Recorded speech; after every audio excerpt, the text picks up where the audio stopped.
جماعت کی تذکیر ہوتی ہے کہ آؤ نماز کے لیے اور باجماعت نماز ادا کرو۔ تو اذان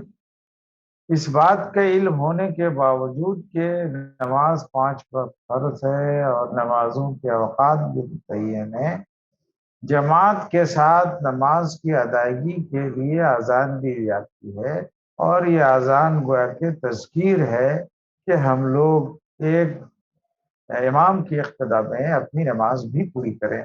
اسی لیے جتنے بھی فقہ کی مشہور متداول مسالک ہیں ان میں جماعت کی اہمیت کو غیر معمولی طور پر واضح کیا گیا، اور عوام کے صفات کو واضح کیا گیا کہ امام کیسا ہو تو ورع اور تقوی میں اپنے مقتدیوں کے درمیان ممتاز ہو، عالم ہو، اقرا ہو، جو قرآن کو بہتر سمجھتا ہو، قرآن کو بہتر طور پر تلاوت کرتا ہو، تو تقوی اور طہارت کے ساتھ ساتھ وہ علم اور تزکیے اور قرآن کی تلاوت میں بھی بہتری مطلوب ہے نماز کی امامت کے لیے۔ نماز سے جب اور آگے پڑھتے ہیں جس میں پوری امت کی اجتماعیت کا معاملہ آتا ہے، تو اس سے بھی پہلے رسول پاک صلی اللہ علیہ وسلم نے اس بات کی تاکید فرمائی ہے کہ جب گھر میں رہتے ہو تو ایک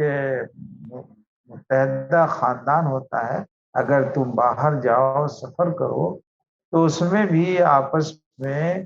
اس اتحاد اور اجتماعیت کا نظام رہنا چاہیے۔ اور فرمایا گیا کہ اگر تم سفر میں جاؤ تو 3 آدمی ہو تو ایک آدمی کو امیر بناؤ اور 2 اس کے ساتھ اس کی اقتداء میں سفر کے اپنے نظام کو پورا کریں۔ تو یہ تو ہوا ہمارا وہ نظام جو سفر سے متعلق ہے یا نمازوں سے متعلق ہے یا گھر سے متعلق، لیکن امت کی عمومی اجتماعیت کے بارے میں اللہ نے اور اللہ کے رسول اکرم صلی اللہ علیہ وسلم نے بڑی تاکید فرمائی ہے، اور ایمان والوں کو اس بات کی بہت ہی ترغیب بھی دی ہے اور تاکید بھی کہ تمہاری کوئی صبح اور کوئی شام زندگی کی ایسی نہیں گزرنی چاہیے کہ تم اجتماعیت سے دور رہو، تمہارے اوپر کوئی امیر نہ ہو۔ اس لیے حدیث میں اس کو واضح کر دیا ہے کہ تمہیں ایک دن بھی بغیر امیر والی اجتماعی زندگی کے اپنے آپ کو نہیں گزارنا چاہیے۔ اور دوسری طرف یہ بھی فرمایا من فارق الجماعت قید شبر فقد مات میتۃ جاہلیہ، کہ جو جماعت سے الگ ہوا چاہے وہ ایک بالش کے برابر ہی اپنے آپ کو الگ کرتے، اجتماعی زندگی میں اگر وہ اپنے آپ کو نہیں رکھتا ہے تو حضور صلی اللہ علیہ وسلم نے اس کے بارے میں وعید فرمائی ہے کہ اگر وہ اس حالت میں وفات پا گیا کہ اپنے آپ کو اجتماعی زندگی سے الگ رکھا، چاہے تھوڑا ہی سے الگ رکھا ہو، تو حضور صلی اللہ علیہ وسلم نے فرمایا کہ اس کی موت جاہلیت والی زندگی پہ موت ہو سمجھی جائے گی۔ یہ بڑا سخت حدیث کا وہ جملہ ہے جو رسول پاک صلی اللہ علیہ وسلم نے فرمایا۔ اسی بنیاد پر ہر دور میں رسول اکرم صلی اللہ علیہ وسلم کی حیات مبارکہ سے لے کر آپ کی وفات کے بعد بھی ہمیشہ اس بات کو ملحوظ رکھا ایمان والوں نے کہ ان کی اجتماعی زندگی ایک امیر کے ماتحت ہونی چاہیے، خلیفۃ المسلمین ہو یا امیر المومنین ہو، یا جس وقت ہندوستان میں سلطنت اسلامیہ یا مسلمانوں کی سلطنت کا الغاء ہوا، خاتمہ ہوا، تو اس وقت یہ سوال پیدا ہوا کہ ہماری دینی اور شرعی زندگی کے بہت سے احکام ہیں جو امیر کے بغیر ہم اس کو پورا نہیں کر سکتے، چاہے وہ جمعہ اور جماعت کا مسئلہ ہو یا فسخ و تفریق کا مسئلہ ہو یا شریعت کے اور بھی جو احکام ہیں۔ تو اس طرح ہم دیکھتے ہیں کہ شریعت کی تاکید اتنی زیادہ ہے کہ امیر کی اطاعت میں زندگی گزارنا ہمارے لیے ضروری ہے۔ ہندوستان میں جب آزادی کی تحریک چل رہی تھی تو اس وقت ہمارے علماء نے اس بات کو شدت سے محسوس کیا کہ ہم بغیر امیر اور امام کے یہاں زندگی گزار رہے ہیں۔ اس لیے اس وقت کے اکابر علماء نے، جس میں حضرت شیخ الہند بھی تھے، مفتی کفایت اللہ، ان کی جو شاگردوں کی جماعت تھی، سب نے اس بات پر متفقہ عہد کیا کہ یہاں مسلمانوں کا امیر ہونا چاہیے، اور یہاں تک کہ حضرت شیخ الہند نے فرمایا جب وہ بستر علالت پر تھے کہ میری چارپائی لے چلو اور کسی بھی ایک شخص کے اوپر تم لوگ متحد ہو جاؤ، مجتمع ہو جاؤ، اور میں خود اس کے ہاتھ پر سماعت کی بیعت کروں گا، اس کی سماعت کا اقرار کروں۔ لیکن بہرحال مقدرات ہوتے ہیں، جب اس وقت کل ہند پیمانے پر امیر کا انتخاب نہیں ہو سکا تو حضرت مولانا ابو المحاسن محمد سجاد رحمۃ اللہ علیہ نے 1921 میں ملک کے اہم بزرگوں کی مدد سے اور خاص طور پر جمعیت علماء ہند، جس کے وہ ناظم اعلیٰ تھے، ان اکابر کی مدد سے بہار میں امارت شریعہ قائم کرنے کی تحریک فرمائی، اور 1921 میں حضرت مولانا ابوالکلام آزاد، جو اس امت کی اجتماعیت کے بڑے داعی تھے اور خود اس کی بنیاد پر ان کو امام الہند کا لقب دیا گیا، ان کی صدارت میں پٹنہ میں 19 شوال میں کو یہ جلسہ ہوا۔ جون کا مہینہ تھا، عیسوی سن کے حساب سے 1921 ماہ جون کی 26 تاریخ تھی، جس میں یہ انتخاب ہوا، اور سب سے پہلے حضرت مولانا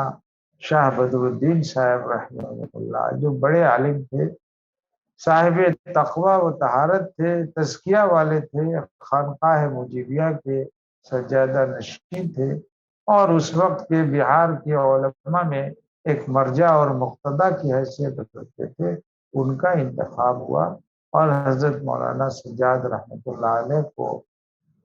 امیر شریعت نے نائب نامزد کیا۔ الحمدللہ یہ قافلہ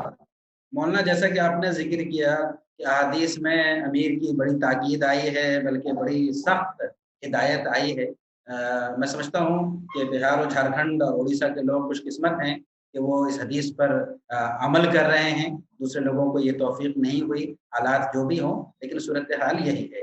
اب ہم آتے ہیں آگے، امیر کے لیے کیا شرائط ہونی چاہیے، یعنی ایک امیر کے اندر کس طرح کی خوبیاں ہونی چاہیے، اس سلسلے میں آپ کیا بتائیں؟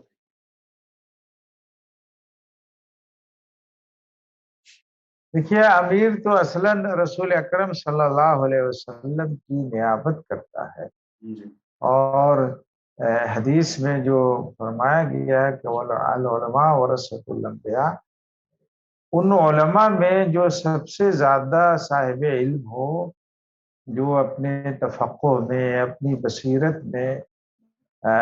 شریعت کے علم میں ممتاز ہو، صاحب تقوی ہو، جس کے اوپر لوگ آسانی سے مجتمع ہو جاتے ہوں، اور صاحب بصیرت ہو، سیاست حاضرہ سے بھی اچھی واقفیت رکھتا ہو۔ ایسے شخص کو پچھلے 100 سالوں سے امارت شریعہ کی اس تنظیم کے ذریعے امت کے بہار، اڑیسہ و جھارکھنڈ کے مسلمانوں کا امیر منتخب کیا جاتا رہا ہے۔ تو بنیادی طور پر یہ 3 صفات زیادہ اہمیت رکھتی ہیں کہ وہ بڑا صاحب علم ہو، صاحب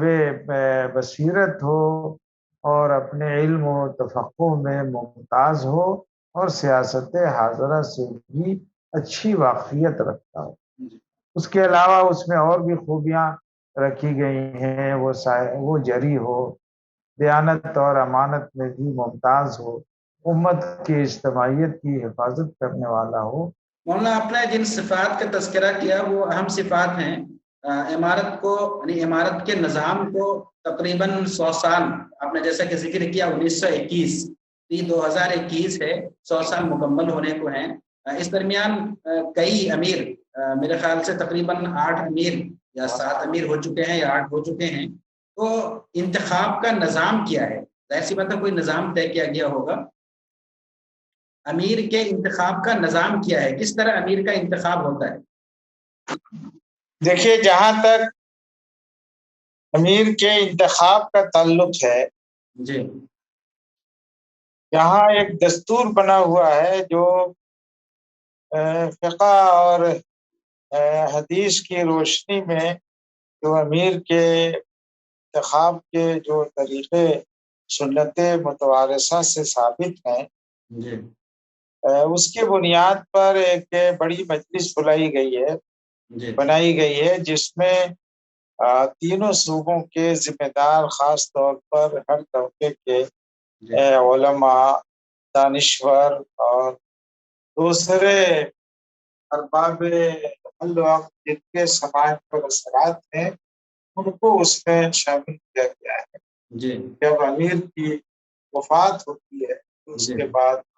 امیر کی بنائی ہوئی جو مجلس ہوتی ہے، تو ایک چھوٹی کمیٹی جسے ہم لوگ مجلس عامہ کہتے ہیں، جی نائب امیر اس کے مشورے سے عام طور پر مجلس استقبالیہ کی تشکیل کرتے ہیں، اور پھر ان کے مشورے سے کسی متعین جگہ پہ ان کو بلانے کی کوشش کی جاتی ہے، اور جب وہ جمع ہوتے ہیں تو اس میں کسی بڑے عالم جو بھی اس 3 صوبوں میں ہوتے ہیں جی ان کے بارے میں لوگ نام پیش کرتے ہیں، اور عام طور پر متفقہ انتخاب ہوتا ہے۔ اگر کبھی متفقہ انتخاب میں کمی رہ جاتی ہے تو اس کو سب کمیٹی بنا کر ان کو یہ ذمہ داری دی جاتی ہے کہ وہ آپس میں بیٹھ کر کسی ایک نام پر اتفاق کر لیں، اور پھر وہ کمیٹی سب کمیٹی کے مجمع میں آ کر جو ارباب الوقت اس میں اس اتفاق کا اعلان کرتی ہے، اور تمام ارباب الوقت اس کو منظور کر لیتے ہیں۔ اس طرح امیر شریعت کا انتخاب کیا مولانا اور جو اب تک کے آپ نے ذکر کیا ارباب حل و عقد کا، تو کیا ارباب حل و عقد کے ممبران کی تعداد متعین ہے یا برموقع اس کی فہرست بنائی جاتی ہے؟ پہلے سے تعداد جو ہے، کیونکہ امام شریعہ کا ایک دستور بن گیا ہے، اور اس دستور کی روشنی میں میری شریعت ارکان شورا سے ارباب حل و عقد فہرست بناتے ہیں تو 6 سالوں کے لیے۔ تو ابھی جو امیر شریعت گزرے ہیں سید محمد علی رحمانی رحمۃ اللہ علیہ، انہوں نے بھی اس لسٹ کو متعین دیکھ کر فائدہ کیا تھا، اور اسی کے مطابق کام ہو رہا ہے۔ تو کی تعداد 700 سے بھی زیادہ ہے۔ 700 تو اس طرح وہ ارباب حل وقت متعین ہیں، اور ان کو متعین کرنے کی وجہ سے ان کو بلانے میں آسانی ہے، اور پھر وہ اپنے اپنے علاقوں کے نمائندہ حضرات پھر وہ یہاں آتے ہیں، ان کے سامنے شخصیتیں ہوتی ہیں، ان سے اسٹیٹ میر کے طور پر خط ورنہ اب تک کی جو روایت رہی ہے، جو تاریخ رہی ہے امیر کے انتخاب کی، تو کیا کبھی ووٹنگ کا بھی کی ضرورت پڑی ہے یا اتفاق سے ہو گیا؟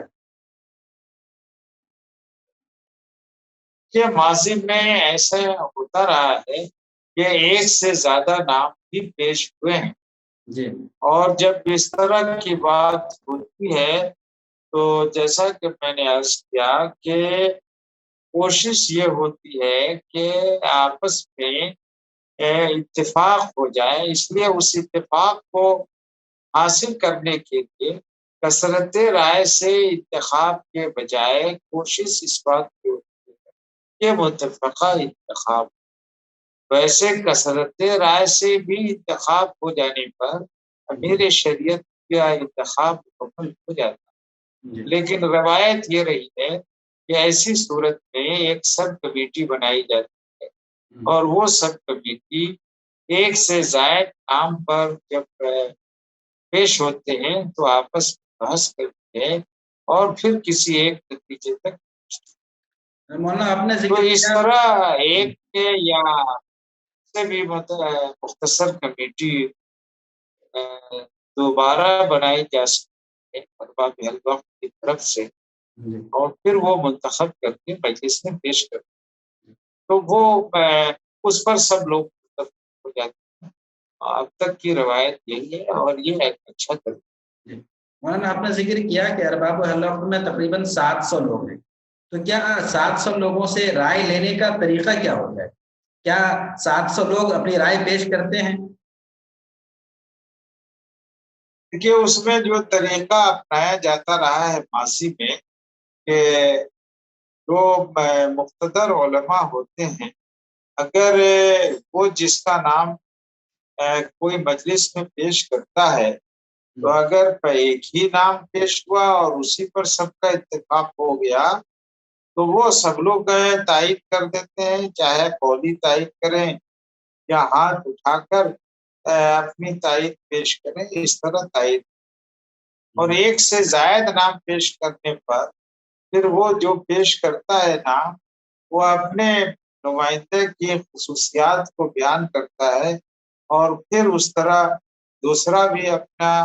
نمائندہ جو منتخب کرنے کے لیے وہ نام پیش کرتا ہے اس کی خصوصیات بیان کرتا ہے۔ اس کے بعد صدر مجلس ارباب حل وقت کی اجازت سے ان دونوں میں سے کسی ایک کو منتخب کرنے کے لیے متفقہ ایک سب کمیٹی بنا دیتی، اور وہ سب کمیٹی آپس میں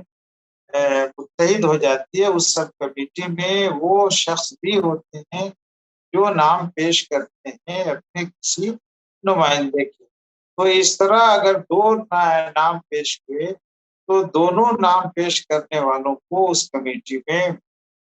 رکھا جاتا ہے، اور پھر ان سے گزارش کی جاتی ہے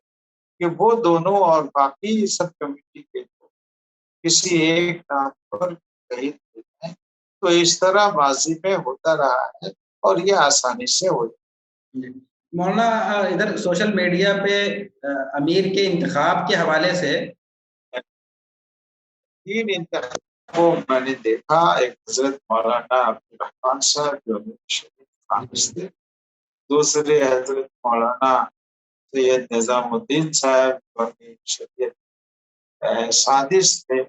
اور پھر ساتویں امیر شریعت حضرت مولانا سید محمد ولی رحمانی علیہ۔ ان تینوں کے انتخاب میں ایک ہی نام پیش ہوا، اور یہ تینوں اپنے اپنے عہد کے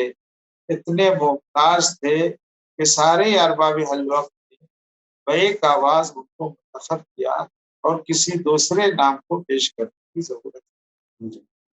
مولانا آپ نے دیکھا ہوگا سوشل میڈیا پہ بڑا ہنگامہ ہے، خاص طور پہ جو ہماری نئی نسل ہے، نوجوان ہیں، کہ امیر کے انتخاب کے سلسلے میں بڑے تبصرے ہو رہے ہیں اور بہت سے نام بھی پیش کر رہے ہیں، حالانکہ جیسا کہ آپ نے واضح کیا اور لوگوں کو معلوم بھی ہونا چاہیے کہ انتخاب کا ایک نظام ہے، اس کے افراد ہے، وہ رائے دے سکتے ہیں، ہمہ شمہ کی اہمیت ہی کیا اور ان کی رائے کی اہمیت کیا، لیکن ایک ہنگامہ ہے سوشل میڈیا پہ، آپ اس پہ کیا تبصرہ کریں گے؟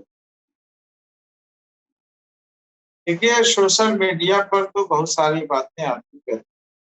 ظاہر ہے لوگ اپنی سمجھ کا اظہار کرتے ہیں، لیکن جو ارباب حل وقت ہیں عام طور پر وہ سوشل میڈیا پر اپنی رائے کا اظہار کرتے ہیں، وہ تو مجلس میں ہی جب مجلس بلائی جائے گی تو اس مجلس میں ہی وہ اپنی رائے کا، اس لیے میں تو یہی کہوں گا کہ سوشل میڈیا پر اس طرح کے ابھی کسی تبصرے کی ضرورت مناسب نہیں ہے، اس کو ان لوگوں پر چھوڑ دینا چاہیے۔ مولانا یہ بات بھی کہی جا رہی ہے کہ اس وقت امارت شریعہ میں جو ذمہ داران ہیں یا جو کارکنان ہیں انتخاب میں ان کا بڑا رول ہوتا ہے. آپ اس سے کتنا متفق ہیں؟ دیکھیے ہمارا شریعہ کا جو نظام ہے وہ ماضی میں آپ دیکھیں گے تو عہد بہد اس میں استحکام بھی پیدا ہوتا رہا ہے، اس کے کاموں میں اضافہ بھی. میں نے خود دیکھا 1981 سے لے کر اب تک صرف دارالخدا میں 50 سے زائد دارالخدا کا اضافہ. تو اس طرح مختلف شعبات میں اضافے ہوئے، اس لیے لوگ اپنے اپنے حساب سے وہ خدمت انجام دینے کے لیے افراد کو تلاشتے ہیں، کوششیں کرتے ہیں، اور انشاءاللہ جیسے اب تک ماضی میں ہوتا رہا ہے آئندہ بھی ہوتا. کیا ان افراد کا کوئی دخل ہوتا ہے انتخاب میں کہ وہ رائے عامہ کو ہموار کرنے میں معاون ہوں یا اپنی پسند کے لوگوں کا انتخاب کروائیں؟ میرے خیال سے ایسی تو بات نہیں ہوتی ہے، لیکن صرف یہ ہوتا ہے کہ جو ارباب حل وقت ہوتے ہیں ان کے سامنے ان افراد کے نام تازہ ہو جاتے ہیں جو پہلے سے ان کے ذہن کو ہیں، تو وہ تازہ ہو جاتے ہیں. اور ہم لوگوں نے ہمیشہ یہ دیکھا کہ یہاں مسلک کی بنیاد پر یا کسی اور بنیاد پر اسی طرح کے گروہ بندی سے امارت شریعہ اپنے آپ کو بچاتی رہی ہے، اور ارباب حل وقت یا ارکان شورا بھی اس کی کوشش ہے. امید ہے کہ آئندہ بھی ایسا. بہت شکریہ، جزاک اللہ. ناظرین، آپ دیکھ رہے تھے ہمارا خاص پروگرام مذاکرہ، اور میرے ساتھ موجود تھے انتہائی اہم مہمان مولانا انیس الرحمان قاسمی صاحب، سابق ناظم امارت شریعہ بہار، اڑیسہ و جھارکھنڈ، جنہوں نے ایک طویل عرصے تک امارت میں خدمت انجام دی، امارت کے نو و پلک سے پوری طرح واقف ہیں. انہوں نے بڑی تفصیل کے ساتھ امارت کی اہمیت اور امیر کی صفات، ان کی خوبیوں اور انتخاب کے نظام پر بڑی تفصیلی گفتگو کی. یہ گفتگو